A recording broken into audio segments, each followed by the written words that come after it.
आज का हमारा टॉपिक है बेसल इनइक्वलिटी। बेसल्स इनइक्वलिटी, ठीक है। तो फिर से मैं बता दूं कि कभी भी इस टाइप से क्वेश्चन आते हैं तो स्टेट एंड प्रूफ आते हैं, ठीक है। तो उसका स्टेटमेंट क्या है आपका? स्टेटमेंट है आपका इफ, अगर E1, E2, En is a finite orthonormal set। आपका क्या है? ये ऑर्थोनॉर्मल सेट है, ठीक है। In an inner product space, IPS, ठीक है। हमने शॉर्टकट यूज कर लिया है कि IPS of X and small x is any element of X। small x is any element of X। तब हमको प्रूफ करना है then summation of mod inner product of X EI का स्क्वायर लेस देन होगा norm of X square के। और दूसरा, इसमें दूसरा दो पार्ट्स में प्रूफ करना है। फर्स्ट पार्ट तो ये है, दूसरा x minus inner product of x EI ये परपेंडिकुलर होगा किसके? EJ के, ठीक है। जहाँ पे I आपका क्या है? 1 से n, क्योंकि हमने पहले ही बता दिया है कि ये कैसा है आपका फाइनाइट ऑर्थोनॉर्मल सेट। अब फाइनाइट ऑर्थोनॉर्मल सेट के बारे में हम थोड़ा सा बता देते हैं, एकदम ज़्यादा नहीं बताएंगे ऑर्थोनॉर्मल सेट के बारे में। ऑर्थोनॉर्मल सेट में जो आपकी वैल्यूज होती है, दैट मीन्स क्या होता है आपका ऑर्थोनॉर्मल सेट में? ऑर्थोनॉर्मल सेट में दो प्रॉपर्टीज को ध्यान रखना है, ठीक है। क्या रहेगा आपका ऑर्थोनॉर्मल सेट में? दो प्रॉपर्टीज। तो फर्स्ट तो क्या रहेगा, यहाँ पे हम देख लेते हैं ऑर्थोनॉर्मल सेट, क्योंकि जब तक हमको ये नहीं पता रहेगा ऑर्थोनॉर्मल सेट, हम इसका प्रूफ नहीं बना पाएंगे, ठीक है। तो हम इसके थोड़ा सा डेफिनेशंस को देख लेते हैं। तो ये क्या होता है ऑर्थोनॉर्मल सेट? कि let S be a set. S क्या है? कोई सा भी एक सेट है, किसका? ऑफ वेक्टर स्पेस का। किसका है? वेक्टर स्पेस का, ठीक है। In an linear product space, ठीक है। In an linear product space V। Then तब हम S को क्या बोलेंगे? इसी S को, S is set to be क्या? Orthonormal set, normal set. कब? अगर ये दो प्रॉपर्टीज को सेटिस्फाइड करता है। पहली प्रॉपर्टी है आपकी कि अल्फा बिलोंग्स टू S, तो ये क्या इम्प्लाइज करेगा कि नॉर्म ऑफ अल्फा क्या होने चाहिए? आपके 1 होने चाहिए। दैट इज, इसी को हम क्या लिख सकते हैं? नॉर्म ऑफ अल्फा मतलब हम जानते हैं ना, अल्फा ये क्या होने चाहिए आपके? 1। मतलब लेंथ ऑफ अल्फा क्या होनी चाहिए? इसका मतलब क्या है, समझ रहे हो ना? लेंथ ऑफ अल्फा क्या होनी चाहिए? 1 होनी चाहिए। दूसरी प्रॉपर्टी इसकी क्या बोलती है कि alpha dot beta,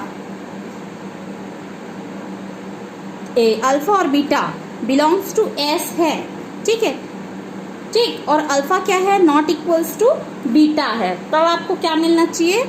alpha beta is equals to 0 होना चाहिए, ठीक है। दैट मीन्स यहाँ पे हम बोल सकते हैं, सीधी सी बात है कि जो लेंथ ऑफ अल्फा होगा, और अल्फा क्या है आपका? इस सेट का कोई एलिमेंट्स है, तो उसकी वैल्यूज क्या होगी? 1 होगी। क्लियर है यहाँ तक का सबको? ठीक है। अब हम आगे देखते हैं जो हमारा प्रूफ था। किसका प्रूफ? आपका बेसल का। बेसल के प्रूफ में हम आ जाते हैं। प्रूफ ऑफ बेसल, प्रूफ, ठीक है। बेसल का प्रूफ है जिसके लिए हमको क्या करना है, ये समझ आ गया ना? स्टेटमेंट क्या बोल रहा है आपको कि if E1, E2, En is the finite set of orthonormal. ये कैसा है आपका? फाइनाइट सेट है, ठीक है, ऑर्थोनॉर्मल सेट।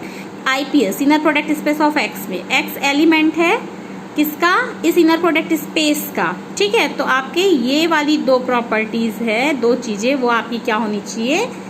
प्रूफ होनी चाहिए। तो इसमें ऑर्थोनॉर्मल सेट यूज हुआ था, तो मैंने ऑर्थोनॉर्मल सेट को बता दिया कि ऑर्थोनॉर्मल सेट क्या होता है कि एस कोई सेट है वेक्टर स्पेस में और वो क्या है linear product of vector space, तब एस को हम क्या बोलेंगे ऑर्थोनॉर्मल सेट बोलेंगे। कब? अगर वो ये दो प्रॉपर्टीज को क्या करता है सेटिस्फाइड करता है तब। अब देखिए हम प्रूफ में हमारे पास क्या है वी हैव, ठीक है वी हैव हमारे पास है ये, हम जानते हैं जो हमको ये प्रूफ करना है, ये वाला पार्ट्स ले लेते हैं। क्या होता है कि norm of X minus summation X comma E I का नॉर्म का स्क्वायर, ठीक है। तो अभी हम सब में देखते आए हैं कि जब ये नॉर्म का स्क्वायर रहता है दैट मीन्स इसको हम क्या कर देते हैं, इसी को हम यहाँ पे लिखना चाहिए इक्वल, चूंकि इक्वल, तो इसको हम दो पार्ट्स में ब्रेक करते हैं ना। क्या करते हैं एक्स माइनस समेशन एक्स ई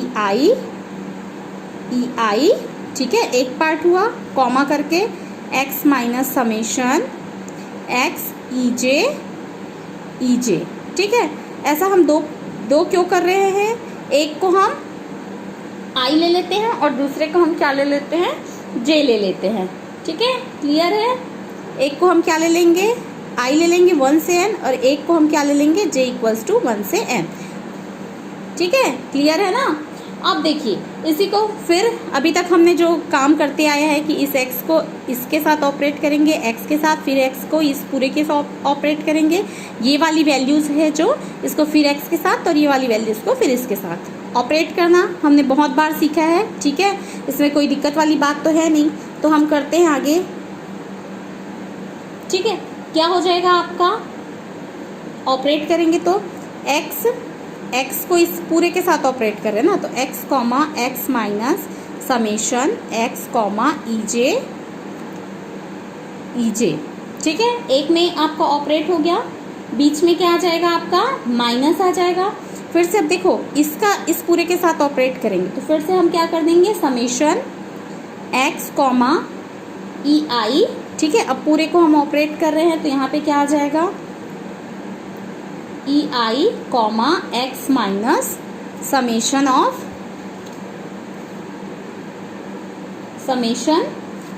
आपका आ जाएगा एक्स ई जे,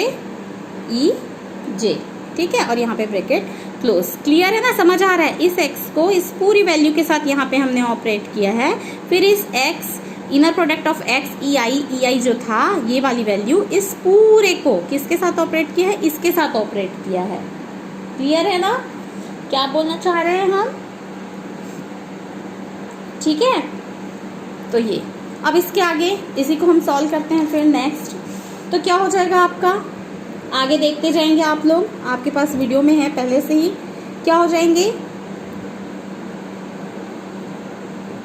x हो जाएगा माइनस, अब यहाँ पे क्या आ जाएंगे आपके समेशन x ई जे बार, ठीक है, यहाँ x ई जे, क्लियर है। बीच में जो माइनस था क्या किया है समझ आया ना। फिर उस x को x के साथ यहाँ पे देख लीजिए, फिर से इस x को इस x के साथ ऑपरेट करेंगे, फिर इस x को इस पूरे के साथ ऑपरेट किया है तो दिख रहा है यहाँ पे x के साथ ऑपरेट हुआ, x ई जे ऐसा इस टाइप से ऑपरेट हो गया है, ठीक है। बीच में क्या आ जाएंगे आपके माइनस आ गए हैं, ठीक है। फिर आपका क्या हो जाएगा यहाँ पे समेशन एक्स ई आई, ठीक, फिर यहाँ पे क्या हो जाएगा ई आई एक्स, ई आई को भी अब पूरे के साथ ऑपरेट करना पड़ेगा, ठीक है। बीच में फिर से आपका माइनस आ जाएगा एक्स कॉमा ई जे का बार और ई आई ई जे, ठीक है, क्लियर है। यहाँ पे ब्रैकेट फिर से क्लोज कर देंगे। अब इसको आगे सॉल्व करते हुए चलते जाना है आपको, x comma X minus summation x ई जे का बार, फिर यहाँ पे x ई जे बार माइनस समेशन x ई आई, ठीक है, x ई आई। अब यहाँ पे भी देखो इसका यहाँ पे इस पूरे के साथ मल्टीप्लाइड होगा ना, इसके साथ जा रहा है, ये पूरा इसके साथ जा रहा है, तो हम उसी चीज को लिख रहे हैं, कोई घबराने या डरने वाली बात नहीं है, सेम चीजें हैं। तो यहाँ क्या हो जाएगा एक्स ई आई ठीक है, एक्स ई आई और एक्स ई आई इसको चेंज कर दे रहे हैं, ठीक है, क्लियर है ना। तो ये क्या आ जाएंगे आपके बार। अब देखो यहाँ माइनस था और यहाँ माइनस था, तो ये आप क्या हो जाएगा, प्लस बन जाएगा आपका। फिर आपका क्या हो जाएगा, देखो डबल समेशन आ जाएंगे। क्यों, क्योंकि यहाँ पे भी समेशन है, यहाँ पे भी समेशन। यहाँ पे आई के लिए है तो आई 1 से एन जा रहा है, यहाँ पे जे के लिए है तो जे 1 से एन जा रहा है। आप ये ध्यान देते जाएंगे ना, जहाँ पे जे है तो जे 1 से एन जाएगा, जहाँ पर आई है तो आई 1 से एन जाएगा। ठीक है, क्लियर सी बात है। चूंकि यहाँ पे 2 है, आई और जे दोनों के लिए, तो आई भी 1 से एन जा रहा है, जे भी 1 से एन जा रहा है। ठीक है, क्लियर है। एक्स ई आई एक्स ई जे का बार और यहाँ ई आई ई जे। ठीक है, क्लियर। हाँ ठीक है, क्लियर है आप लोगों को। ठीक है, यहाँ तक का। अब देखिए इसी को हम आगे फिर से बढ़ाएंगे तो हम जानते हैं कि एक्स एक्स का जो इनर प्रोडक्ट होता है वो नॉर्म ऑफ एक्स स्क्वायर कहलाता है। फिर हम ये भी जान रहे हैं कि कोई भी चीज़ और उसका कॉन्जुगेटेड है, कोई भी वैल्यू और उसको कॉन्जुगेट, तो हम उसको किस फॉर्म में लिखते हैं भाई, पहले ही हमने बताया है। क्या कर देते हैं, हम उसको मॉड में चेंज कर देते हैं, एक्स ई आई और ये स्क्वायर। पढ़े हैं ना, Z Z bar equals to क्या होता है, जेड मॉड ऑफ जेड का स्क्वायर। सेम चीजें यहाँ पे ऑपरेट हुई है। ठीक है, माइनस बीच में जो ये माइनस है, माइनस रहेगा। फिर से आपकी सेम चीजें हैं, तो ये क्या हो जाएंगी, x E I whole square. ठीक है, 1 से एन, फिर बीच में प्लस। अब देखो यहाँ पे आई और जे दोनों तो एक ही है ना, 1 से एन जा रहे हैं, कोई दिक्कत तो है नहीं, सेम यही चीजें हैं। तो यहाँ पे क्या हो जाएगा, समेशन एक्स ई आई का होल स्क्वायर, और ये सब आई के लिए है, आई इक्वल 1 से लेके एन तक। अब ई आई ई जे की वैल्यू, चूंकि आपको पहले ही बता दिया गया है कि जो सेट है वो कैसा सेट है, आपका ऑर्थोनॉर्मल सेट है। तो ऑर्थोनॉर्मल सेट के लिए ई आई ई जे जो वैल्यूज है, तो चूंकि दोनों क्या है, आई भी 1 से एन है, जे भी 1 से एन है, दैट मीन्स यहाँ पे ऑर्थोनॉर्मल के लिए क्या हो जाता है, ई आई आपकी क्या हो जाएगी, 1 हो जाएगी। अभी थोड़ी देर पहले ही मैंने बताया ना कि ऑर्थोनॉर्मल सेट में क्या हो जाता है, आपका वैल्यूज 1 हो जाता है। ठीक है, लेंथ ऑफ जो लेंथ वो क्या हो जाता है, आपका 1 हो जाता है। ठीक है, मैंने बताया ना पहले ही कि लेंथ ऑफ अल्फा वहाँ पे क्या था, 1 था, तो लेंथ ऑफ यहाँ ई जो हो जाएगा वो क्या हो जाएगा, 1 हो जाएगा। क्लियर है। यहाँ पर से देखो दोनों एक ही टाइप से चीजें हैं, एक एक क्या हो जाएंगे, कैंसल आउट। तो बचेगा आपके पास नॉर्म ऑफ एक्स स्क्वायर, और क्या बचेगा, minus summation inner product of X E I का होल स्क्वायर, आई इक्वल 1 से लेके एन। अब चूंकि हम जान रहे हैं कि इधर जो वैल्यूज है वो क्या चल रही थी, ग्रेटर देन 0 चल रही थी ना भाई, ग्रेटर देन 0 चल रही है, दैट मीन्स ये वाली वैल्यू पूरी इधर ट्रांसफर हो जाएगी। That means summation inner product of X E I whole square, ये क्या हो जाएंगे आपके, लेस देन हो जाएंगे, इधर आ गए तो नॉर्म ऑफ एक्स स्क्वायर। तो फर्स्ट पार्ट तो आपका प्रूफ हो गया है। कौन सा पार्ट आपका, देख लीजिए, ये वाला पार्ट, फर्स्ट पार्ट, ये आपके क्या हो चुके हैं, प्रूफ हो चुके हैं। ठीक है, तो यहाँ पे फर्स्ट पार्ट क्या हो जाता है, फर्स्ट पार्ट प्रूव्ड हो जाता है। ठीक, अब हम इसका क्या करेंगे, सेकंड पार्ट। तो सेकंड पार्ट, फर्स्ट पार्ट आपका प्रूव्ड हो गया है, तो इसी का सेकंड पार्ट था ना, सेकंड पार्ट को भी हम देख लेते हैं। सेकंड पार्ट को अगेन करेंगे हम, अगेन। ठीक, अगेन हम क्या करेंगे, x minus summation of X E I comma E J. ठीक है, ई आई ये वाली वैल्यूज जो किसके बराबर है, आपकी एक्स ई जे की बराबर है। ठीक है ना। हमने क्या किया है, इस वैल्यूज को फिर से ले लिया है। ठीक, अब इसको फिर से आपको दिखाई दे ही रहा होगा कि ये इसके साथ ऑपरेट होगा, ये इसके साथ ऑपरेट होगा, इनर प्रोडक्ट स्पेस है तो इसके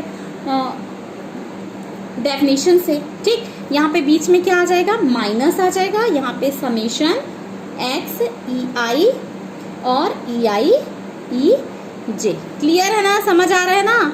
ई जे इस एक्स के साथ ऑपरेट हुआ और ई जे इस पूरे के साथ, तो चूंकि इनर प्रोडक्ट स्पेस था तो अलग हुआ, ई जे ई आई एक साथ हो गए हैं। क्लियर है। ठीक, फिर देखिए इक्वल वाले पोर्शन में क्या बचा है, एक्स ई जे, यहाँ एक्स ई जे। ठीक है, एक्स ई जे। क्लियर है, क्लियर है ना भाई। ठीक है, तो आपका क्या हो जाएगा, चूंकि हम क्या जान रहे हैं कि E1 से लेके E2 En ये कैसा था आपका, ऑर्थोनॉर्मल था, ऑर्थोनॉर्मल था ना। तो हम फिर से जानते हैं कि norm of EJ square equals to क्या होने चाहिए, 1 होने चाहिए, ठीक है, होने चाहिए ना। तो यहाँ और हम ये भी जानते हैं कि EI EJ is equals to 0। जब ये दोनों डिफरेंट रहेंगे, जब I is not equals to J तब ये 0 होगा, लेकिन EI या EJ दोनों सेम चीज रहेंगी, EJ तब ये क्या हो जाएंगे आपके, इक्वल टू 1 होंगे, ठीक है, क्लियर है। अब देखिए, चूंकि ये वैल्यूज क्या हो गई है, इधर की दोनों ही कट गए ना ये वाली वैल्यूज, तो यहाँ क्या आ गए, 0। अगर किसी भी चीज में वैल्यूज लेते हैं, ठीक है, तो वो क्या हो गया आपका 0 मतलब क्या हो गया आपका, दो का प्रोडक्ट का 0 मतलब परपेंडिकुलर हो गया, ठीक है। दैट मीन्स हम क्या लिख सकते हैं कि x minus summation of x EI perpendicular हो गया किसके, EJ के, ठीक है। यही तो हमको क्या करना था, प्रूफ करना था, यही प्रूफ करना था ना भाई, अभी हम थोड़ी देर पहले ही दिखा देते हैं, ये प्रूफ करना था ना सेकंड पार्ट। ये क्या है, इसके परपेंडिकुलर है, परपेंडिकुलर है तो हमने क्या किया, इन दोनों को लिया और इन दोनों को जब हमने सॉल्व किया तो वो हमको क्या मिला, 0 मिल गया, 0 मिल गया। दैट मीन्स क्या है, ये वाली वैल्यूज EJ के क्या हो जाएंगी, परपेंडिकुलर हो जाएंगी, जो हमारी क्या हो चुकी है, प्रूफ हो चुकी है। दैट मीन्स हम लास्ट में लिख देंगे हैंस प्रूव्ड या दिस कंप्लीट द प्रूव्ड, ठीक है। आज के लिए इतना ही, आगे नेक्स्ट वीडियो में।